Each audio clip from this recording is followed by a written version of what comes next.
A'udzubillahi minasyaitonirrajim. Aku berlindung kepada Allah dari godaan syaitan yang terkutuk. Bismillahirrahmanirrahim. Dengan menyebut nama Allah yang Maha Pengasih lagi Maha Penyayang. Surah Al-Hajj surah ke-22 ayat 16 sampai ayat 23. Wa kadzalika, dan demikianlah sebagaimana ayat-ayat yang terdahulu, ayat 15, 14 dan seterusnya. Anzalnahu, kami telah menurunkannya, maksudnya menurunkan Al-Quran, ayatin, sebagai ayat-ayat, bayyinatin, yang jelas, yang nyata. Wa annallaha, dan bahwasanya Allah yahdi, memberikan hidayah, petunjuk, man, kepada orang, yurid, yang dia kehendaki. Ayat 16 ini melanjutkan ayat yang sebelumnya, ya, yaitu ayat 15.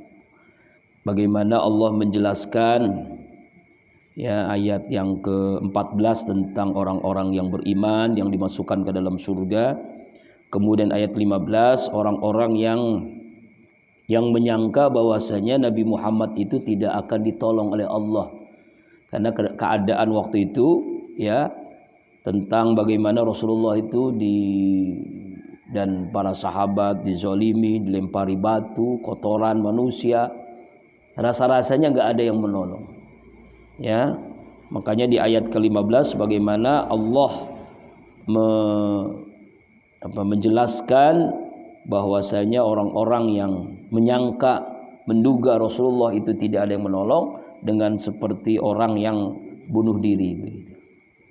Nah, ayat yang ke-16, wa kadzalika, sebagaimana ayat sebelumnya, ayat 14, ayat 15 dan sebelumnya, anzalnahu, kami Allah telah menurunkannya Al-Qur'an, ayatim bayinat, sebagai ayat-ayat yang nyata, ayat-ayat yang jelas. Bagaimana Allah menjelaskan tentang keadaan Rasulullah SAW, keadaan orang yang beriman itu sangat jelas, sangat nyata. Ya, sangat jelas, sangat nyata, yaitu dengan kemenangan, dengan kesuksesan, ya, apalagi ketika di akhir ujungnya surah An-Nasr itu kan, bagaimana Allah berikan pertolongannya kepada Rasulullah dan kepada para sahabat, Ija Nasrullahi wal Fath, dan kemenangan kota Mekah. Jadi ayatnya sangat jelas, tanda-tandanya sudah sangat jelas. Wa annallaha yahdi may yurid, dan bahwasanya Allah memberikan petunjuk, hidayah kepada orang yang Allah kehendaki, ya. Dan ini makanya kita bersyukur kepada Allah Subhanahu wa taala. Allah kehendaki kita mendapatkan hidayah, petunjuk. Kita sudah berislam, beriman dari kita masih kecil, ya, karena orang tua kita beriman. Nauzubillahi min zalik, kalau orang tua kita kafir, kita pun bisa jadi kafir. Makanya kita syukur kepada Allah Subhanahu wa taala, Allah telah memberikan kita hidayah, petunjuk. Ya, makanya harus kita jaga sampai akhir hidup kita. Wala tamutunna illa wa antum muslimun. Janganlah kalian mati kecuali dalam keadaan Islam, dalam keadaan muslim. Ya. Inilah. Jadi Allah memberikan hidayah itu kepada orang yang Allah kehendaki. Orang jauh dari keluarganya Nabi, tapi kalau sudah berikan hidayah, Allah berikan. Tapi orang yang dekat dengan keluarga Nabi, bahkan keluarga Nabi sendiri, pamannya Nabi, Abu Lahab, Abu Jahal, itu masih keluarganya. Tapi karena dia memang sudah sombong, tidak mau menerima, ya sulit mendapatkan hidayah Allah. Ya, sulit mendapatkan petunjuk dari Allah Subhanahu wa taala. Makanya hidayah itu adalah kehendak Allah. Allah berkehendak memberikan hidayah, walaupun orang itu kafir, pasti dia nanti akan masuk Islam. Inilah jadi kehendak Allah. Kalau Allah sudah berkehendak, ya. Innal ladzina amanu wal ladzina hadu was-sabiina wan nasara wal majusa wal ladzina asyraku, ayat yang ke-17. Innal ladzina, sesungguhnya orang-orang, amanu, yang beriman. Orang yang beriman, ya, kita ini nih. Wal ladzina hadu, dan orang-orang yang Yahudi, orang yang beragama Yahudi, ya. wan sabiin, dan orang-orang sabiin. Sabiin ini juga sama Yahudi juga, tapi dia memang kelompoknya, jadi kelompok-kelompok Yahudi. Wan nasara, dan orang-orang Nasrani, orang Kristen, ya. Wal majusa, dan orang-orang Majusi, orang yang menyembah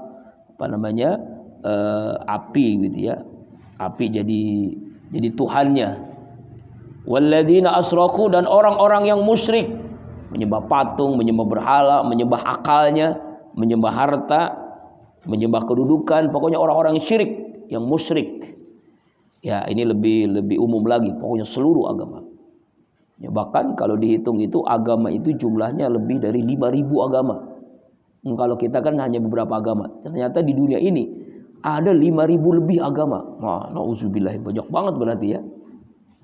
Ya, banyak banget ya. Jadi kelompok-kelompok tuh, Kristen aja macam-macam tuh, Yahudi aja macam-macam. Yang syirik, yang menyembah patung pun macam-macam. Ya, ada menyembah pohonan, menyembah api, menyembah patung, menyembah gunung, macam-macam. Pokoknya agama itu banyak banget. Wal asyraku ini adalah orang-orang musyrik. Nah, bagaimana orang-orang yang beriman nanti, orang-orang Yahudi, orang Nasrani, orang Majusi, orang-orang syirik, bagaimana nanti keadaannya di akhirat? Nah, di ayat ini dijelaskan nih. Innallaha yafsilu bainahum yaumal qiyamah. Sesungguhnya Allah akan memisahkan di antara mereka, orang beriman, orang Yahudi, orang Nasrani, orang Majusi, orang-orang syirik, penyembah patung, yaumal qiyamah, di hari kiamat, dipisahkan oleh Allah. Jadi terpisah tuh kelompoknya masing-masing. Kelompoknya ini yang beriman, ini yang kafir, ini yang musyrik, ini yang Kristen, ini yang Nasrani. Itu kelompok-kelompok dipisahkan oleh Allah. Yang memisahkan siapa? Allah. Makanya ayatnya innallaha yafsilu bainahum. Sesungguhnya Allah yang memisahkan mereka. Kapan? Yaumul qiyamah, di hari kiamat. Setelah hancur alam semesta ini, kemudian di padang mahsyar dipisahkan. Jadi ketahuan. Orang kafir wajahnya hitam, wajahnya serem dilihatnya. Orang mukmin bercahaya, indah dilihatnya. Karena pancaran wudunya, pancaran ibadahnya, salatnya, zikirnya. Sejak Nabi Adam sampai kiamat. Innallaha ala kulli syai'in syahid. Sesungguhnya Allah atas segala sesuatu maha menyaksikan. Nah, ini jadi di padang mahsyar itu dikumpulkan seluruh umat manusia bermiliar-miliar, dari sejak zamannya Nabi Adam sampai akhir zaman ini. Sampai akhir zaman semuanya dikumpulkan. Semuanya dipisahkan. Jadi Allah yang memisahkan. Jadi memisahkan itu Allah. Nggak bisa milah-milih gitu. Wah, misalnya orang kafir ini dekat sama orang mukmin, dia pengen kelompok orang mukmin, ya nggak bisa.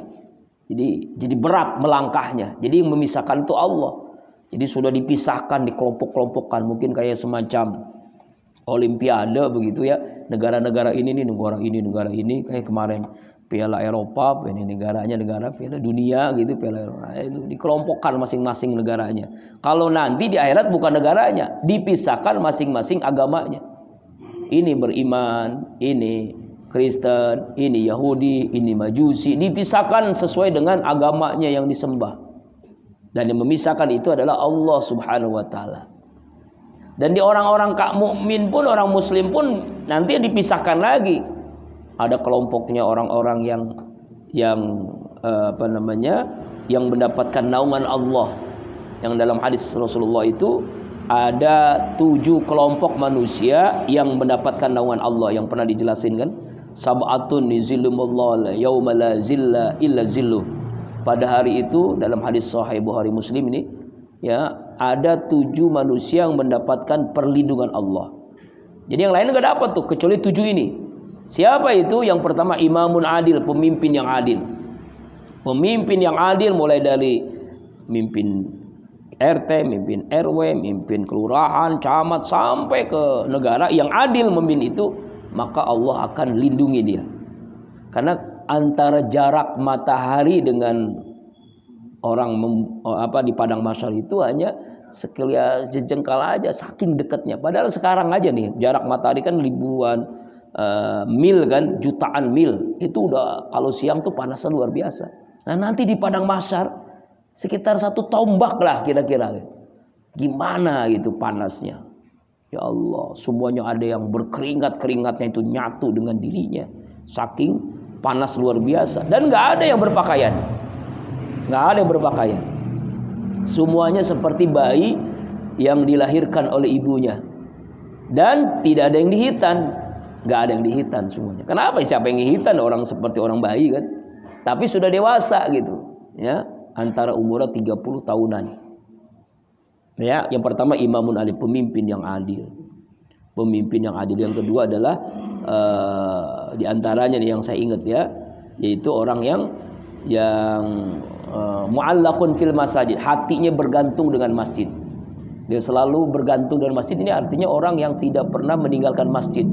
Dalam kondisi begini kan katanya masjid ditutup gitu ya. Alhamdulillah sekarang sudah ada direvisi katanya. Jadi masjid dibuka kembali. Ya harus begitulah. Harus belajar dari sejarah gitu ya. Ya, bencana, banjir, gempa, longsor, orang lari ke masjid. Corona, masjid ditutup. Nah, ini kan salah. Harusnya harus terus ke masjid. Nah, orang yang hatinya selalu terpaut ke masjid itu yang buat nama Allah. Kemudian apa lagi? Seorang yang diajak berzina lalu dia mengatakan ini akhafullah, saya takut kepada Allah. Dia tidak mau berzina, padahal kesempatan berzina ada. Dan dia mendapat naungan Allah. Yang keempat yaitu pemuda yang taat kepada Allah. Kenapa disebut pemuda? Karena kalau orang tua, ya namanya tua sudah dekat dengan alam kubur, ya kan, ya, nggak pantas kalau dia masih maksiat. Ini masih muda, darahnya masih segar, tapi dia taat. Ini mendapat naungan Allah. Kemudian yang orang yang berinfak, tangan kanannya berinfak, tangan kirinya nggak tahu. Maksudnya supaya ikhlas gitu, supaya dia menyembunyikan infaknya. Tangan kanan berinfak, tangan kiri nggak tahu. Gara-gara infak, alhamdulillah kemarin dihitung yang bapak ini setiap subuh ini 1.038.000 rupiah. Alhamdulillah. Nggak tahu berapa bulan itu. Alhamdulillah. Mudah-mudahan nanti nambah lagi. Alhamdulillah. Infaknya diterima oleh Allah Subhanahu Wa Taala. Rezekinya semakin berkah. Amin. Ya tuh. Kemudian apa lagi orang yang mendapatkan naungan Allah, yaitu itu diantaranya ya, ada 7 tuh diantaranya itu, saya lupa hadisnya sahih itu ya. Jadi sab'atun, 7 kelompok. Nah nanti dipisahkan. Jadi memisahkan itu Allah, dipisahkan semuanya. Yang beriman, yang kafir, yang Yahudi, yang Nasrani dipisahkan. Yafsilu bainahum yaumal qiyamah. Dan innallaha ala kulli syai'in syahid, sungguhnya Allah atas segala sesuatu maha menyaksikan. Jadi Allah yang menyaksikan, ya Allah yang melihat, karena Dia yang memisahkan. Ya, malaikat juga nggak berkutik. Jadi yang memisahkan itu Allah langsung. Jadi nggak bisa ngaku-ngaku walaupun dia teman dekat, walaupun keluarga sendiri. Misalnya orang tuanya kafir, anaknya muslim, dipisahkan oleh Allah. Orang tuanya sendiri atau anaknya kafir, orang tua muslim, itu dipisahkan oleh Allah. Jadi nggak bisa ngaku-ngaku di situ. Baik keluarga sendiri, apalagi teman sendiri. Pokoknya dipisahkan. Jadi yang dipisahkan bukan antar negara, tapi dipisahkan antar agama. Agamanya yang dipisahkan. Ya, yang memisahkan langsung Allah Subhanahu wa Ta'ala. Ini ya. Ini ayat yang ke-17. Kemudian ayat yang ke-18. Alam tara anna Allah yasjudu lahu ma fis samawati wa ma fil ardh. Nah, ini ayat 18 ini ada, coba lihat di pinggirannya. Di pinggirannya juga ditandain ya, as-sajdatu, sujud.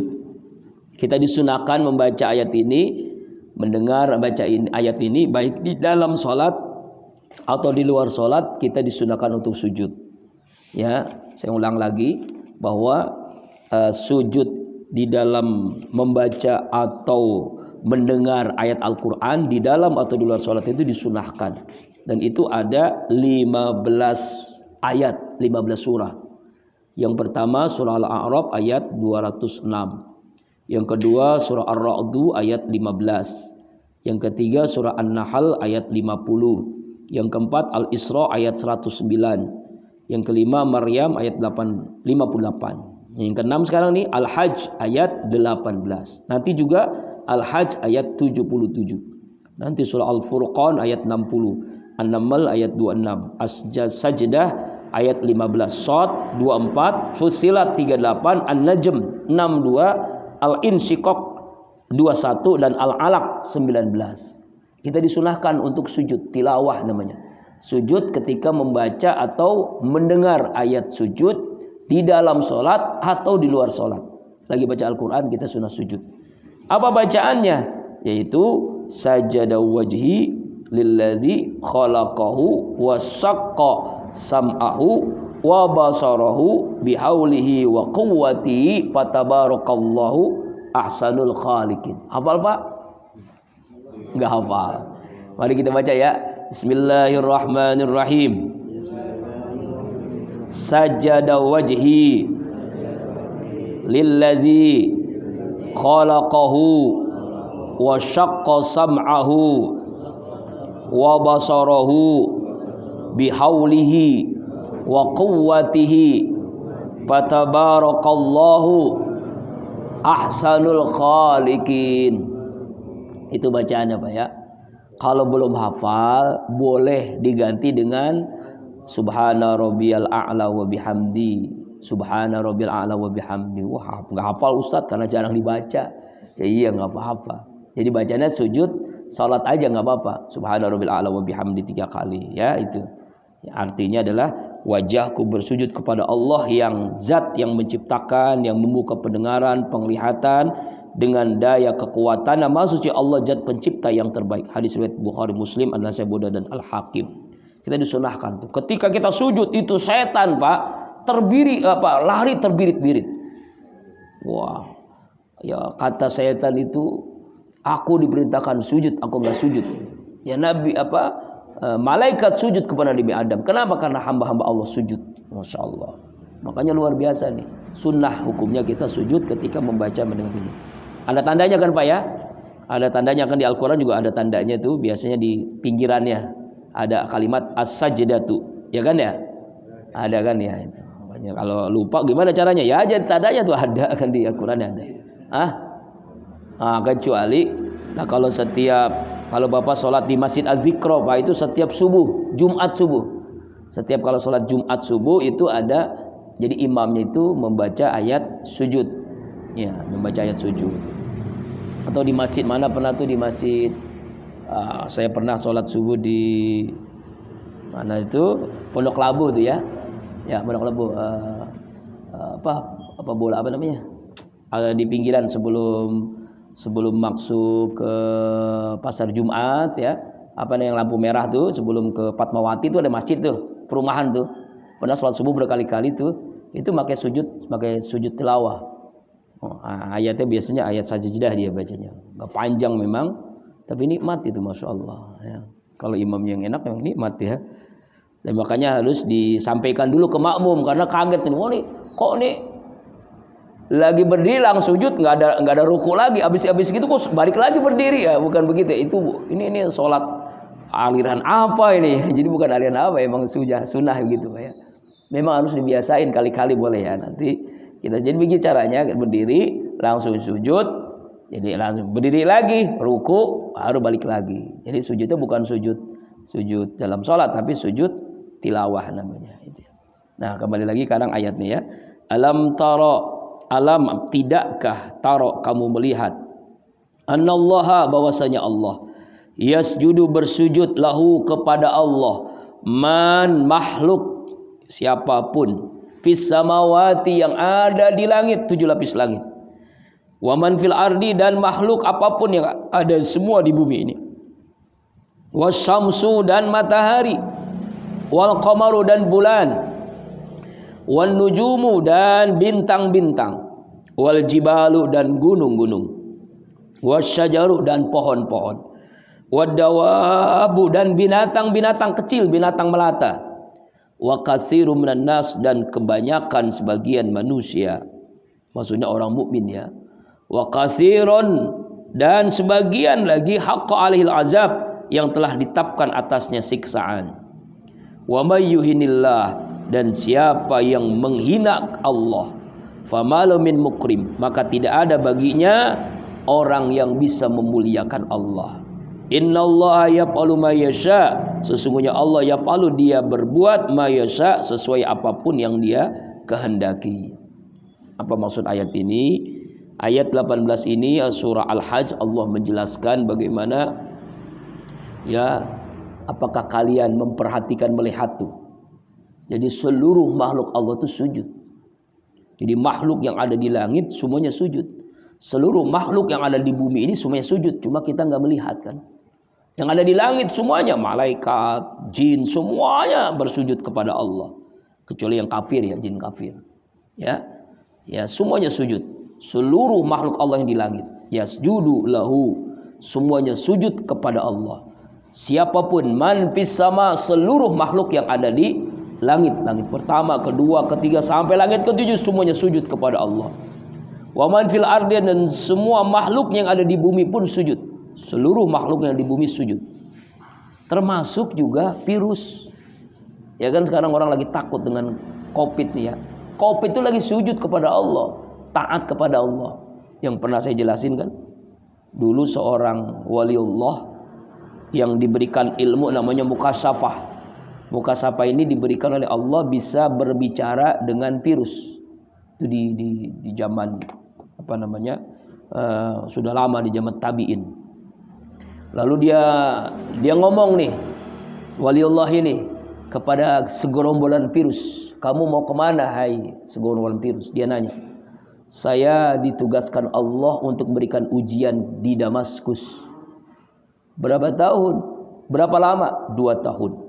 Berapa korbannya? 1000 orang yang meninggal dunia. Lalu dia melaksanakan tugasnya. Setelah 2 tahun, segerombolan virus itu ketemu lagi dengan waliullah tadi. Ya, lalu dia tanya, gimana tugasmu sudah selesai? Sudah. Berapa orang yang meninggal? 50.000 orang. Aneh ini kan. Lah dulu waktu 2 tahun yang lalu saya nanya yang meninggal 1000 orang. Kok sekarang sampai 50.000 orang? Kenapa bisa banyak begitu? Ah, kamu ada-ada aja, bohong kamu. Ya. Yang 1000 orang itu memang Allah yang tugasin saya untuk memberikan ujian dan memang supaya bisa mematikan orang yang 1000 orang. Lalu 40.000-nya sisanya itu kenapa bisa mati? Itu karena salah sendiri. Kenapa sebut salah sendiri? Karena dia kepanikan, ketakutan melihat orang yang terpapar, takut, stres, akhirnya mati. Melihat tetangga yang isolasi mandiri, takut, gelisah, akhirnya mati. Nah, itu jadi bukan karena saya, karena ketakutan, karena kepanikan. Inilah yang diungkapkan oleh Ibnu Sina, ya, seorang ulama, bahkan dia adalah pelopor kedokteran modern. Apa kata Ibnu Sina? Al-wahmu nisfudda, ya, kepanikan separuh dari penyakit. Nah, jadi melihat kondisi begini itu jangan panik kita.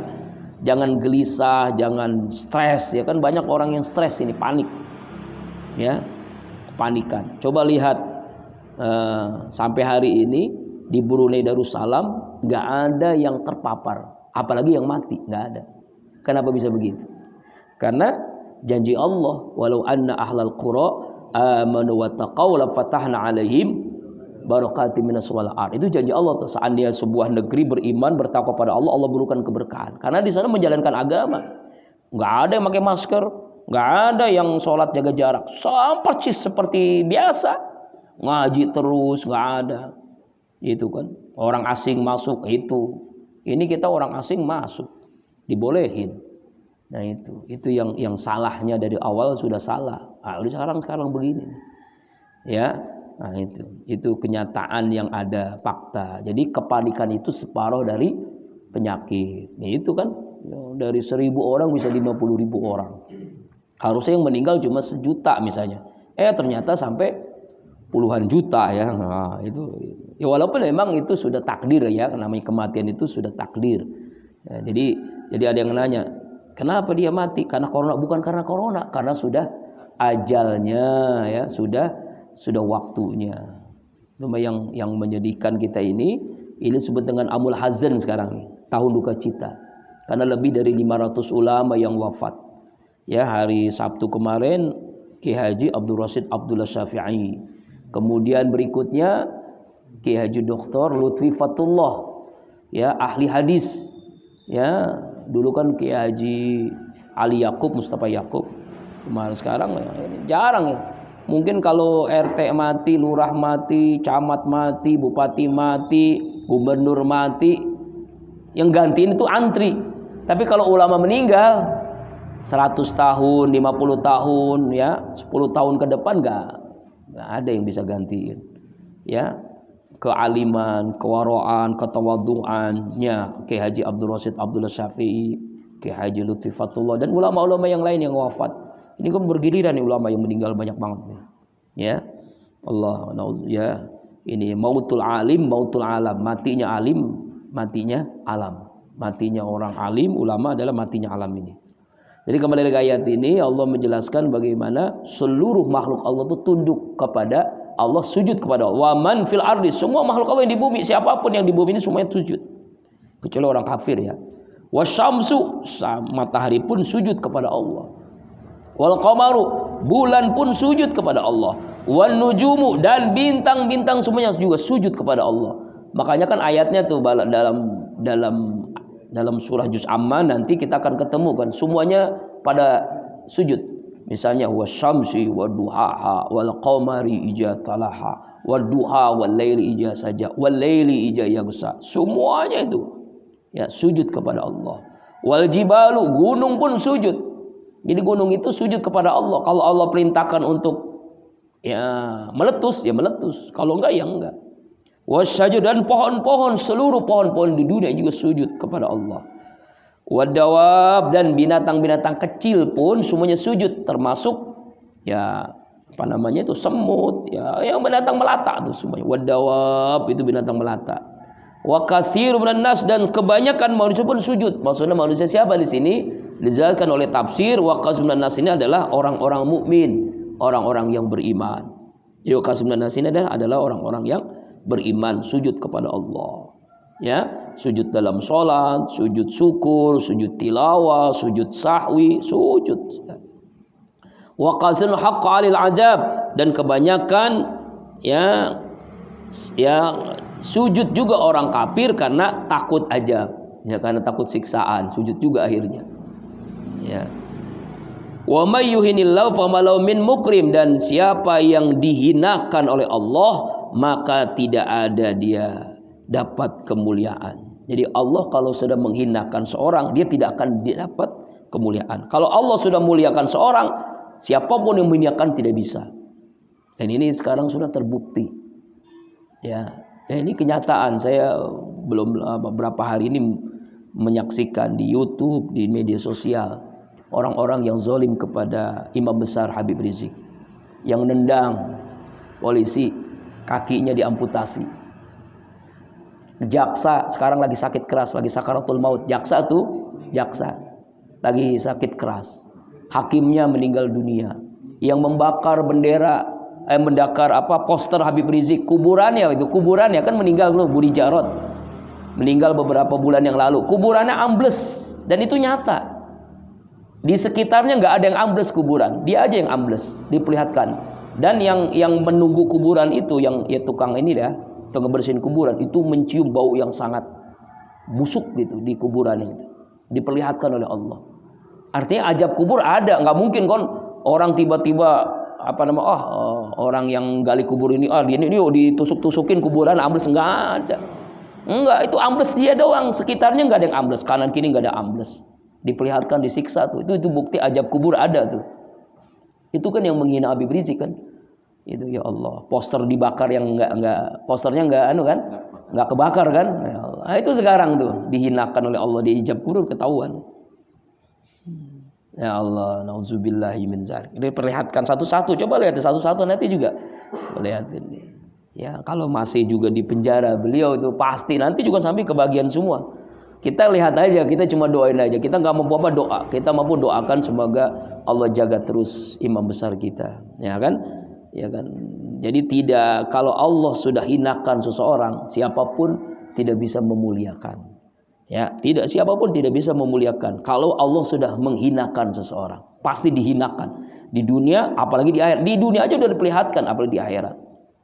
Ya, innallaha yaf'alu ma yasha. Sesungguhnya Allah berbuat apapun yang dia kehendaki, ya kan Allah yang melakukannya, ya kan. Doa Habib itu sangat besar. Kenapa? Karena doa lagi dizolimi, doanya ulama, doanya juriatnya Rasulullah itu bukan sembarangan orang. Juriyatnya Rasulullah, cucunya Rasulullah SAW berdoa, ya Allah, bergetar arsy-Nya Allah. Itu tentara Allah sekarang sedang berjalan mengabulkan doa-doanya dengan caranya kan. Coba lihat kan. Nggak ada yang tenang ini, hakim tidur nih. Coba tidur nggak tenang dia, tidurnya nggak tenang. Sampai minta maaf kan, keluarganya minta ridho. Ke keluarga Habib Rizik minta ridho, minta maaf. Ya Allah, coba dah. Tidur nggak ada yang tenang. Itu tidur pasti. Kalau Habib Rizik tenang aja dia. Dia sih di apapun sudah biasa. Iskariman au mutsyahidan, hidup mulia atau mati syahid. Cuma ini orang yang kezolimannya sudah kelewat batas gitu. Negeri kita itu keadilan itu susah. Tukang bubur 5 juta. McDonald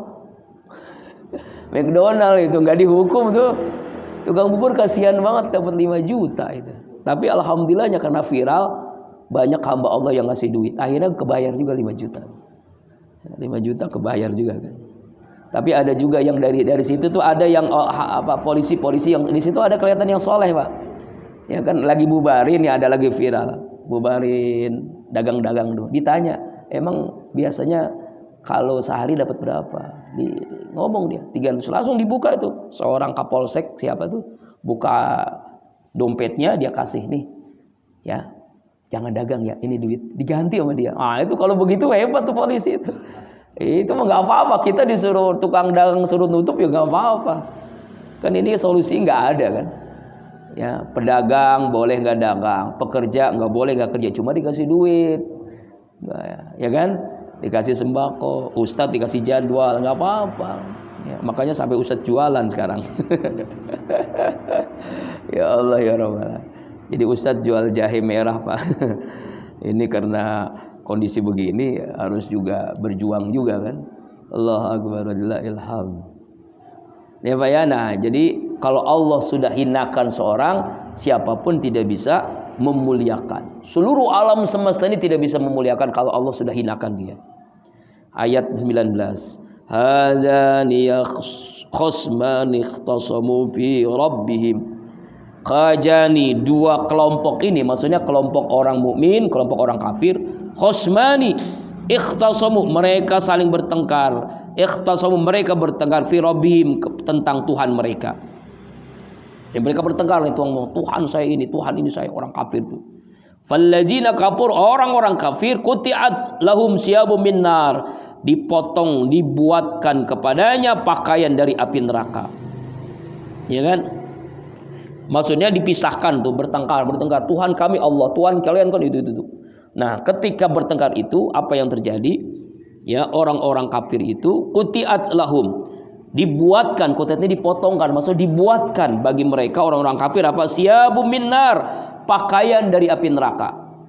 Kan waktu itu kan pada telanjang tuh. Ya, lalu apa yang terjadi di akhirat nih, di padang mahsyar? Orang kafir itu dikasih pakaian. Pakaiannya apa? Minnar, pakaian api neraka. Apa itu? Yusabbu bim fauqi ru'usimil hamim, diseramkan dari atas kepala mereka air yang mendidih. Pakaian neraka, lalu air yang mendidih di kepala mereka. Ini Al-Qur'an ini ya. Ayat Qur'an ini, Pak. Jadi ini kata-kata yang sangat jelas. Di akhirat orang kafir nih, ya, termasuk juga orang munafik, orang yang zalim juga begitu, sama aja. Nanti dikumpulkan di barisan yang sama, ya mereka nih, ya, dibuatkan pakaian neraka. Pakaian neraka itu ya sulit dibayangkan, apa namanya, pakaian dari api, gimana sih, ya kan? Lalu di atasnya ada air yang mendidih.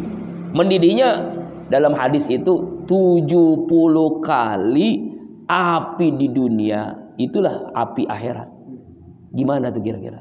Nih kita pernah masak air nih, mendidih nih. 70 kali air mendidih di akhirat nanti. 70 kali itu. Ya gimana rasanya? Itu langsung fi ru'usihim, fawqa ru'usihim, di kepala-kepala mereka tuh orang-orang kafir tuh. Abu Jahal, Abu Lahab, Fir'aun, Qarun, ya kan? Ya Bal'an, semuanya tuh, termasuk Sharon tuh, orang-orang jahat tuh. Ya orang-orang komunis tuh yang jahat kepada umat Islam, pada ulama. Wah, itu sama. Semuanya itu ru'usil hamim. Ya. Nah, tadi di awal kalimat itu di dunia kan, Di dunia orang yang berdebat tentang Tuhan mereka itu kan. Ini di dalam asbabun nuzulnya ini kan perdebatan Tuhan antara orang mukmin yang diwakili oleh Hamzah, Ubaidiyah, Ali bin Abi Thalib dengan orang kafir yaitu Utbah, Sa'bah, Walid bin Utbah. Ya, akhirnya terjadi perang Badar waktu itu. Umat Islam kan menang dalam perang Badar itu. Nah, nanti di akhirat orang-orang kafir itu akan memakai pakaian neraka dan dari kepalanya itu dijatuhkan air yang sangat mendidih. Yusharu bihi, nauzubillah min. Waduh, kalau baca ayat ini makanya banyak sahabat itu ketika membaca ayat ini pingsan. Coba bayangkan, yusharu bihi ma fi butunihim wal julud, dihancurkan dengan air panas tadi, dengan pakaian api neraka tadi, ma fi butunihim, di perut-perut mereka, hancur perutnya itu. Ya kan, dari api yang mendidih, pakaian api kan, kemudian dari atasnya air mendidih, lalu hancurlah perut-perut mereka. Wal julud, dan kulit-kulit mereka pun hancur. Kulit-kulitnya nih, kulit-kulitnya hancurlah, masih hancur tuh. Walahum maqami'um min hadid, dan untuk mereka orang-orang kafir yang di dalam neraka itu adalah maqaimun hadid, dicambuk dari cambuk besi. Jadi cambuk itu bukan cambuk, kita kan mulai cambuk gitu ya. Kalau apa namanya, ngusir pecut lah, pecut kita pecut ya, pecut itu kan, pecut. Ini mah dari besi cambuknya. Dicambuk oleh malaikat Jabaniyah, malaikat Malik, dan para pasukan malaikat-malaikat yang neraka itu dengan bengisnya itu dicambuk dengan dari besi. Sudah hancur lebur, perutnya hancur, kulitnya seperti kulit yang terpanggang, lalu dicambuk dengan besi. Nauzubillah, nauzubillah min dzalik. Kullama aradu ay yakhruju minha min ghammin u'idu fiha wa dhuqu azabal hariq. Nauzubillah min dzalik. Ya Allah akbar. Kullama, setiap kali, aradu, mereka menginginkan, ay yakhruju, keluar. Maksud keluar apa? Keluar dari neraka. Minha, dari neraka, min ghammin, dari kesengsaraan neraka, u'idu fiha, mereka dikembalikan dengan cambuk itu. Ini mereka mau keluar nih, seperti orangnya di penjara gitu, tapi penjaranya bukan penjara dunia, penjara neraka. Pengen keluar dari penjara neraka, saat itu juga dicambuk oleh malaikat, dicambuk lagi, dikembalikan lagi, ditarik lagi, dimasukkan dalam neraka dengan pakaian neraka. Mungkin kalau sekarang kan orang-orang koruptor pakai baju tahanan ya. Nah, baju tahanan neraka itu ya auzubillah, dari api lah yang sangat panas ya. Dikembalikan fiha, di dalamnya, wa zuqu hazabal harik, dan dikatakan kepada mereka, neraka aja ngomong, malaikat ngomong apa? Zuqu hazabal harik, rasakanlah kalian azab yang sangat membakar. Azabal harik, sangatnya azakan azab yang membakar ini. Nauzubillah. Inilah yang selalu kita minta kepada Allah setiap kita salatkan, Allahumma azirni minan nar, ya Allah jauhkan kami dari neraka, ya Allah jauhkan kami dari neraka. Bahkan doa sapu jagat pun apa? Rabbana atina fid dunya hasanah wa fil akhirati hasanah wa qina azabannar, jauhkan kami. Ini gambaran orang yang di neraka, Pak. Ya, bagaimana Allah gambarkan ya, pakai pakaian neraka, kepalanya disirami air yang mendidih, dihancur leburkan perut-perutnya, kulit-kulitnya hancur ya, wah, jadi tengkorak lah ya. Wah, kemudian dicambuk dari besi. Ketika dia mau keluar, kembali lagi dicambuk lagi dengan besi, disiksa lagi. Jadi kayak cemen gitu. Kalau kita nonton film cemen itu kan dia udah mati tuh, kembali lagi gitu, hidup lagi, kembali lagi. Jadi bukan mendingan mati sekali, kalau mati udah selesai. Ini mah enggak, Pak. Mati hidup lagi, disiksa lagi, mati hidup lagi, disiksa lagi. Begitu seterusnya sampai kapan? Ya sampai khalina fiha, selama-lamanya. Tidak ada batasan 1.000.000 tahun, 100 tahun, enggak. Ya kan? Makanya ucapan imam besar kita, sampai nanti di akhirat, pengadilan akhirat. Nah, kalimat itu pengadilan akhirat itu tuh. Sekarang pun sudah terasa kan. Ya Allah ya Rabbana. Yang terakhir ayat 23. Innallaha yudillillah, ya ini enak nih ya. Kalau tadi masa neraka, ada ngeri dah kalau masa neraka ya. Sekarang tentang surga, ya Allah. Tadi tentang neraka ya. Innallaha yudkhilul ladzina amanu wa 'amilus solihati jannatin tajri min tahtihal anhar. Sesungguhnya Allah akan memasukkan orang-orang yang beriman, wa 'amilus solihat, dan orang-orang yang beramal saleh. Allah masukkan semuanya. Orang beriman, orang yang beramal saleh dimasukkan semuanya. Ini janji Allah Pak ini. Makanya kalimatnya inna, kalau inna itu pasti. Kalau Allah sudah mengatakan inna itu sudah pasti. Sesungguhnya Allah pasti gitu kalau. Kalau dalam ilmu nahwu inna itu taukid, ya, nun taukid. Inna, sesungguhnya Allah pasti akan memasukkan orang-orang amanu yang beriman, wa amilus solihat, orang yang beramal soleh. Iman, amal soleh, dua hal yang tidak dipisah-pisahkan. Jannatin, ke dalam surga-surga. Sini jannat ini jamak nih. Artinya surganya banyak. Ada surga Aden, ada surga Naim, ada surga Darussalam, ada surga Firdaus. Puncaknya surga adalah surga Firdaus. Itu dalam surah Al-Mu'min itu ya. Ada surah Al-Mu'minun, maaf, Al-Mu'minun. Qad aflahal mu'minuna alladzina hum fi sholatihim khashi'un. Lalu di ujung ayatnya ayat 11, alladzina yarisunal firdaus hum fiha khalidun. Itu Allah yang berhak mendapatkan surga Firdaus. Jadi makanya disebut jannat. Jannat itu surga-surga macam-macam. Sama kayak di dunia ini kan ada yang rumahnya kelasnya perumahan yang tipe 21, tipe 45 sampai tipe Pondok Indah. Sekarang bukan lebih dari Pondok Indah ya. Dulu kan Pondok Indah tuh hebat ya. Sekarang ada yang tipe-tipe yang mewahnya luar biasa. Yang rumah itu harganya. Seperti saya ngaji itu di perumahan Gandaria itu. Ini kan ada tulisan dijual. Saya tanya, ini berapa? Bang, murah Ustadz, cuma 20 miliar. Masya Allah, 20 miliar murah. 20 miliar murah. Tanahnya aja per meternya 50 juta katanya. Tanahnya aja Ustadz per meternya 50 juta. Itu tanah sama rumah 20 miliar. Ini saya makanya perumahan di situ banyak kan orang sana, orang Cina. Orang Islam itu paling berapa orang doang. Allah Akbar. Itu yang setiap saya Kamis ngisi pengajian tuh. Iya makanya. Allah Akbar, ya Allah ya Rabbana.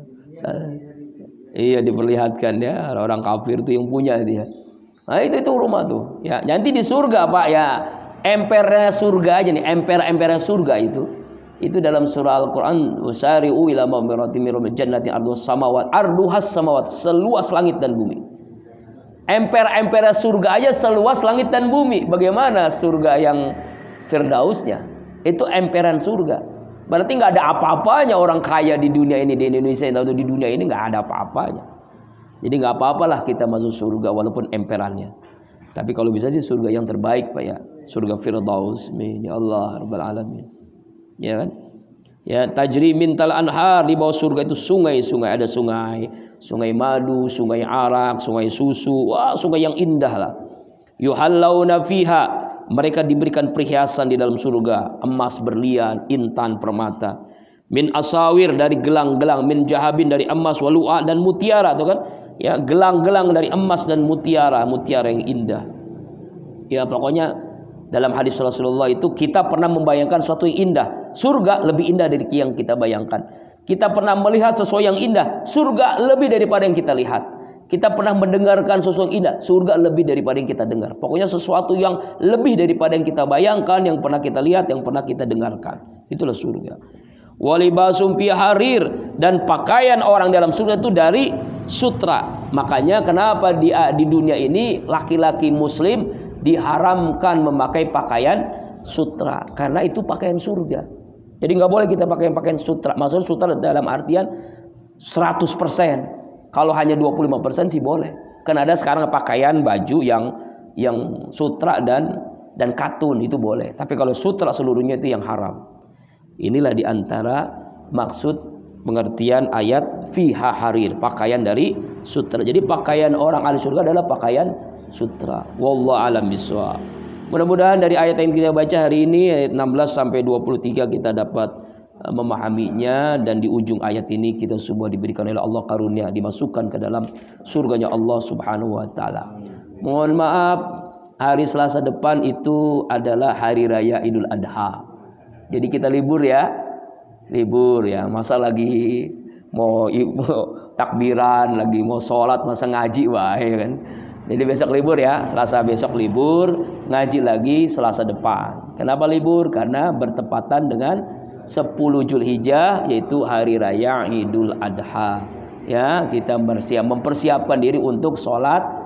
Dan juga jadwal saya agak jauh, saya berangkat selesai sholat subuh langsung berangkat, jadi nggak mungkin ngaji ya. Jadi kita akan merayakan hari Idul Adha, jadi ngaji kita libur dulu insya Allah, tawakuf 1 hari aja ya. Jadi Selasa depan baru ngaji lagi. Pak Muid jangan lupa, jangan kesini. Kadang-kadang lupa gitu ya Allah.